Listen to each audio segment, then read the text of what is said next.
It was a crisp Saturday morning when I grabbed my tackle box and headed down to the lake behind my house, a lake that, unbeknownst to most of the HOA board I had inherited the entire 6-acre property from my grandfather, who purchased it decades ago, long before the gated community around it was developed. The HOA, over the years, had conveniently forgotten or ignored that legal fact. I cast my line and settled into my chair, enjoying the calm. That peace was broken within the hour when two HOA members marched over, one holding a clipboard, the other a phone already dialing. "You can't fish here," the one with the clipboard snapped. I calmly replied, "Actually, I can. This lake is on my deed. I own it."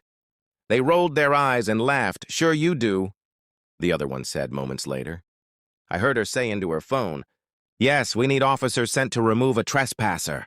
15 minutes later, two sheriff's deputies arrived. I greeted them with a smile and handed them copies of my deed and legal documents proving my ownership of both the lake and the surrounding shoreline. The officers reviewed everything carefully, then turned to the HOA ladies. "Ma'am, he owns the lake one," deputy said.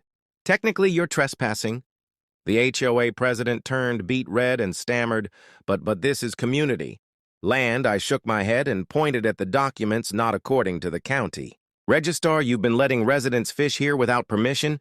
"I didn't say anything before because I didn't mind until you tried to call the cops on me for being on my own land." The officers politely asked the two women to leave. One of them muttered something about calling a lawyer. "Feel free," I said, "but you'll find out the same thing. I even pay the taxes on this lake." Ask the assessor. Word spread fast. By Monday, I had a formal apology letter from the HOA board and a sudden invitation to join them, probably to keep a closer eye on the man who literally owned their favorite fishing spot. I declined instead. I put up a new sign: "Private lake fishing by permission only. Guess who needs to ask me?"